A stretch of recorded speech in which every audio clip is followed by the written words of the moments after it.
साल 1950 देश में कांग्रेस पार्टी के राष्ट्रीय अध्यक्ष पद के लिए चुनाव हुए।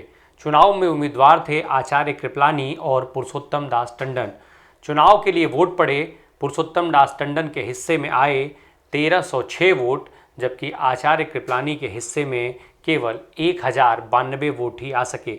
पुरुषोत्तम दास टंडन ये चुनाव जीत करके कांग्रेस पार्टी के राष्ट्रीय अध्यक्ष बने, पर तत्कालीन प्रधानमंत्री पंडित जवाहरलाल नेहरू के साथ हुए अनबन के चलते उन्होंने राष्ट्रीय अध्यक्ष के पद से इस्तीफा दे दिया। इसके बाद पंडित नेहरू ने राष्ट्रीय अध्यक्ष पद का जिम्मा संभाला। साल 1951 से लेकर के और 1955 तक पंडित नेहरू कांग्रेस पार्टी के राष्ट्रीय अध्यक्ष और देश के प्रधानमंत्री दोनों पदों पर बने रहे। दोनों पदों का वो जिम्मा संभालते रहे। फिर साल 1955 में उन्होंने पार्टी के राष्ट्रीय अध्यक्ष का पद छोड़ दिया, जिसके बाद UN धेवर कांग्रेस के राष्ट्रीय अध्यक्ष बने। तब से 46 सालों तक कांग्रेस के राष्ट्रीय अध्यक्ष पद के लिए चुनावी मुकाबला नहीं हुआ। ऐसे किसी भी हालात की ज़रूरत नहीं पड़ी। फिर 1996 में कांग्रेस पार्टी के राष्ट्रीय अध्यक्ष पद के लिए चुनाव हुआ। तब हालात ऐसे बने कि चुनाव ज़रूरी हो गया। मुकाबला त्रिकोणीय हुआ और चुनावी मैदान में उतरे सीताराम केसरी, शरद पवार के साथ साथ राजेश पायलट। नमस्कार, सियासी किस्सों की हमारी सीरीज राजनीति में आपका स्वागत। गुजरात के मुख्यमंत्रियों की एक एक करके पूरा सियासी सफ़र हमने आप तक पहुंचाया।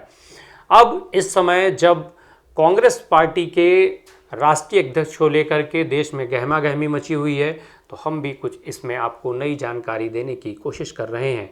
दरअसल हम बात कर रहे हैं कांग्रेस पार्टी के उस अंतिम चुनाव जीत करके चुने हुए राष्ट्रीय अध्यक्ष की, जो गांधी परिवार से नहीं था। उसे इसकी कीमत भी चुकानी पड़ी। चुनाव जीत करके राष्ट्रीय अध्यक्ष चुने जाने के बावजूद उसे अपमानित करके पार्टी अध्यक्ष के पद से हटा दिया गया था। नाम था सीताराम केसरी। केसरी की इस कहानी को जानेंगे, पर उससे पहले एक थोड़ा सा नज़र डाल लेते हैं कांग्रेस के चुनाव और चुनावी इतिहास के साथ साथ चुनावी प्रक्रिया पर भी। साल 1885 में कांग्रेस पार्टी बनी थी। तब से जब भारत आज़ाद हुआ, तो आज़ाद भारत से अब तक के अगर जो हम कांग्रेस के राष्ट्रीय अध्यक्षों की बात करें तो 16 नेता ऐसे हो चुके हैं जिन्होंने पार्टी की कमान संभाली है। सोनिया गांधी एक ऐसी नेता है जो सबसे लंबे समय तक इस राष्ट्रीय अध्यक्ष के पद पर रही हैं, जो अभी भी उस पद का जिम्मा संभाल रही हैं। साल 1998 में जब उनको अध्यक्ष बनाया गया था, तब से 2017 तक वो लगातार अध्यक्ष थी। फिर 2017 में ये अध्यक्ष पद का जो दायित्व था वो राहुल गांधी को सौंप दिया गया। पर 2019 के लोकसभा चुनाव में जब कांग्रेस पार्टी को बुरी तरीके से हार मिली, तो उस हार का उत्तरदायित्व लेते हुए और राहुल गांधी ने कांग्रेस पार्टी के अध्यक्ष पद से अपना इस्तीफा दे दिया था, जिसके बाद फिर से ये जिम्मा सोनिया गांधी को सौंप दिया गया। सोनिया गांधी को इस जिम्मा सौंपने के बाद ये पार्टी आगे बढ़ी, 2 बार सरकार में भी रही, पर इन्हीं नीतियों के चलते उसे लगातार विरोधी भारतीय जनता पार्टी के निशाने पर रहना पड़ा। परिवारवाद का ज़बरदस्त आरोप उस पर लगा। अब जब देश में एक बार फिर से राष्ट्रीय अध्यक्ष के चुनाव की बात हो रही है, साथ ही साथ जो अभी तक हालात हैं वो ये माना जा रहा है कि जो भी राष्ट्रीय अध्यक्ष होगा वो गांधी परिवार के बाहर का होगा, क्योंकि गांधी परिवार इस चुनाव में तटस्थ रहने की बात जोर शोर से कर रहा है। राहुल गांधी को तमाम नेता मनाने की कोशिश कर चुके हैं, पर वो मानने को तैयार नहीं है। अशोक गहलोत, शशि थरूर, दिग्विजय सिंह सहित तमाम नाम सामने आ रहे हैं। जब तक ये वीडियो रिकॉर्ड की जा रही थी, तब तक फिलहाल अभी चुनाव जैसी स्थिति दिखाई दे रही थी। ऐसे में अगर गांधी परिवार के बाहर का राष्ट्रीय अध्यक्ष बनता है, तो उससे भारतीय जनता पार्टी को क्या नुकसान होगा, ये भी एक सवाल उठता है। अब हम नज़र डालते हैं कांग्रेस पार्टी के चुनावी प्रक्रिया पर। दरअसल जो कांग्रेस पार्टी है वो अलग अलग समितियों से मिला करके बनी है। AICC, CWC यानी कांग्रेस वर्किंग कमेटी, PCC यानी जो प्रदेश की कमेटियां हैं, इसके साथ साथ डिस्ट्रिक्ट और ब्लॉक कांग्रेस की कमेटी। अगर हम AICC की बात करें तो इसमें करीब 1500 मेंबर हैं। वहीं CWC में जो है वो 24 जो उसकी कमेटियां हैं। इसके साथ साथ जो PCC की बात करें तो इसमें करीब 9000 डेलीगेट्स हैं। इन्हीं 9000 डेलीगेट्स की बदौलत कांग्रेस पार्टी के जो अध्यक्ष होगा वो अलग अलग चुनाव के स्तर से वो चुनाव वहाँ तक होगा। पार्टी के संविधान के मुताबिक जो चुनाव की प्रक्रिया है उसके लिए पार्टी सेंट्रल इलेक्शन अथॉरिटी यानी CEI बनाती है, और इसका जो गठन होता है वो कांग्रेस का अध्यक्ष जो है वो CWC के सदस्यों के साथ मिलकर के उनके राय मशवरे के से करता है। ये उसका जो फैसला होता है वो राष्ट्रीय अध्यक्ष के हाथ में होता है। फिर ये जो CEI है वो चुनाव का शेड्यूल तैयार करती है, पूरी प्रक्रिया के लिए नोटिफिकेशन जारी करती है। फिर चुनाव लड़ने के लिए जो भी कैंडिडेट होते हैं उनको जो डेलीगेट्स है उसमें से 10 प्रस्तावकों की आवश्यकता होती है। 10 प्रस्तावक उस पर सिग्नेचर करते हैं तब वो चुनाव लड़ सकता है। इसके अलावा बूथ से लेकर के ब्लॉक स्तर तक की चयन की प्रक्रिया होती है। हर 8 PCC पर एक केंद्रीय कांग्रेस कमेटी प्रतिनिधि या AICC डेलीगेट होता है। AICC और PCC का ये जो अनुपात है वो 1:8 का होता है। फिर अब जो ये सारी समितियों के गठन और CEI के गठन के बाद जो मधुसूदन मिस्त्री जिसको हेड कर रहे हैं उसने जब जो प्रक्रिया जो नोटिफिकेशन जारी कर चुके हैं, नामांकन की प्रक्रिया ऑलरेडी चल रही है। उसके बाद फिर नाम वापसी और प्रपत्रों को छांटने और ये सारी चीज़ें लेकर के प्रक्रियाएं होंगी। अगर ज़रूरत हुई तो 17 अक्टूबर को मतदान होगा और 19 अक्टूबर को चुनाव की घोषणा होगी। अब हम लौटते हैं जो साल 1998 की घटना थी जिसका हमने जिक्र किया था उस पर। 1996 में कांग्रेस के राष्ट्रीय अध्यक्ष पद के लिए चुनाव हुए थे। साल 2018 में जिस वक्त छत्तीसगढ़ में विधानसभा के चुनाव हो रहे थे, चुनाव प्रचार का अंतिम दिन था। देश के प्रधानमंत्री नरेंद्र मोदी महासमुंद में एक चुनावी जनसभा को संबोधित कर रहे थे। उन्होंने एक घटना का जिक्र किया जिसने सियासी जो गलियारा है पूरे उसमें सियासी हलचल पैदा कर दी थी।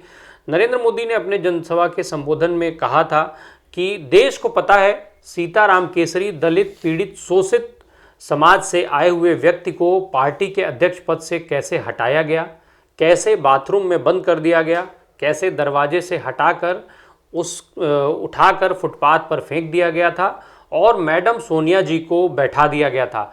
ये जो घटना थी इसको पूरे देश ने देखा था। इस तरीके की एक अपने भाषण में इसका जिक्र प्रधानमंत्री नरेंद्र मोदी के द्वारा किया गया। लंबे समय के बाद ऐसे जिक्र से सीताराम केसरी एक बार फिर उस समय सियासी गलियारे में ट्रेंडिंग हो गए थे।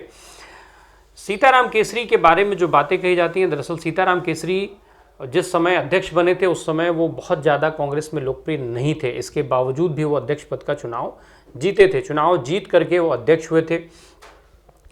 उनके अध्यक्ष बनने के बाद 12वीं लोकसभा के चुनाव हुए, उसमें कांग्रेस के खाते में 142 सीटें आईं। इस चुनाव में सोनिया गांधी ने 130 से ज़्यादा रैलियां की, 130 से ज़्यादा जनसभाएं की। इसके बावजूद भी कांग्रेस पार्टी की जो परंपरागत सीट है अमेठी, वो चुनाव हार गई। इतना ही नहीं, अर्जुन सिंह, ND तिवारी जैसे तमाम बड़े नेता भी इस चुनाव में उनको हार का सामना करना पड़ा था। इसी हार के बाद से जो सीताराम केसरी को हटाए जाने की फाइल तैयार होना शुरू हो गई थी। उनके ऊपर इसका भी आरोप लगा कि वो समाजवादी विचारधारा के हैं और इसके अलावा वो लालू प्रसाद यादव, मुलायम सिंह यादव और काशीराम जैसे जो नेता हैं उनके साथ वो गठबंधन करना चाहते थे। इस तरीके के उनके ऊपर आरोप लगाया गया। इसके बाद फिर जो एक बड़ी साजिश रची गई सीताराम केसरी को हटाने के लिए। 14 मार्च 1998 की तारीख थी जब इस सारी साजिश को अंजाम दिया गया।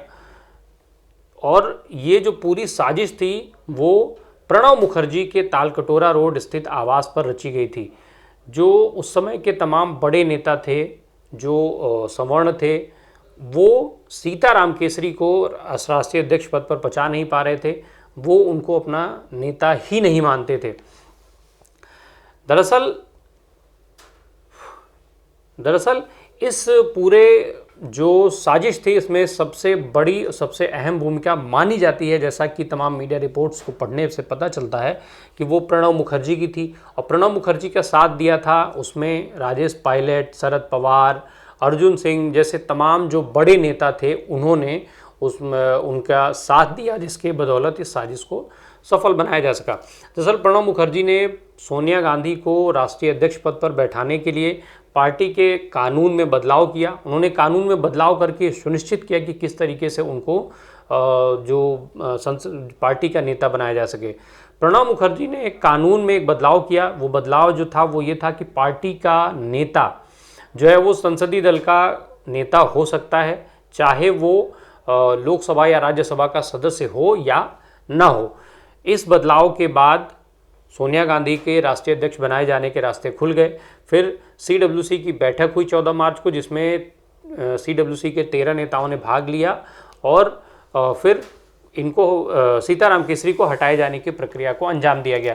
सीताराम केसरी ने इसके पहले 9 मार्च को एक इस्तीफा दिया, पर कुछ ही समय के बाद वो मुकर गए। उन्होंने कहा कि उन्होंने इस्तीफा नहीं दिया था, बल्कि उन्होंने केवल ऐसी मंशा जाहिर की। पर 14 मार्च को उनके इस्तीफे की पुष्टि करने की बात कही गई। इस पर वो नाराज हो गए। बहुत ही कम समय में नाराज होकर के फिर वो अपने दफ्तर में चले गए। दफ्तर में जाने के बाद फिर उपाध्यक्ष के नेतृत्व में बैठक हुई और बैठक में सोनिया गांधी को नेता चुना गया। उन्हें राष्ट्रीय अध्यक्ष पद पर बैठा दिया गया। फिर सोनिया गांधी को सीडब्ल्यूसी और इन तमाम जो बड़े नेताओं के सहारे, चूँकि ये जो नेता थे वो उनको कि सीताराम केसरी को कभी अपना नेता नहीं मानते थे, तो इन सारे नेताओं की साजिश के सहारे उनको वहाँ पर बैठा दिया गया। जबकि सीताराम केसरी चुनाव जीत करके आए थे। सीताराम केसरी जब चुनाव लड़े थे तो उस चुनाव में करीब 6,224 वोट सीताराम केसरी के खाते में आए थे, जबकि शरद पवार के खाते में 882 और राजेश पायलट को केवल 354 वोट मिले थे। लगभग 70% वोट सीताराम केसरी को अकेले मिला था। इसके बावजूद भी उन्हें इस तरीके से अपमानित करके हटाया गया। जब वो अपने दफ्तर से निकल करके और अपने आवास की तरफ जा रहे थे, तो फिर उस समय यूथ कांग्रेस के तमाम कार्यकर्ताओं, कहा जाता है कि तमाम कार्यकर्ता जो यूथ कांग्रेस से संबंध रखते थे, उन्होंने सीताराम केसरी की धोती खोलने तक की कोशिश की थी।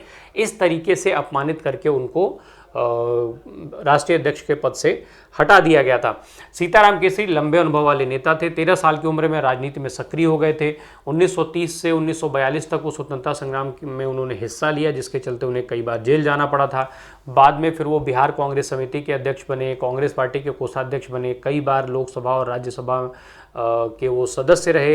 इंदिरा गांधी, राजीव गांधी और पीवी नरसिम्हा राव की सरकारों में वो मंत्री रहे। इन सब के बावजूद भी इस तरीके से अपमानित करके उनको राष्ट्रीय अध्यक्ष पद से हटाया गया। और इसी बात का जिक्र प्रधानमंत्री नरेंद्र मोदी ने छत्तीसगढ़ के अपने जनसभा को संबोधित करते हुए भाषण में किया था।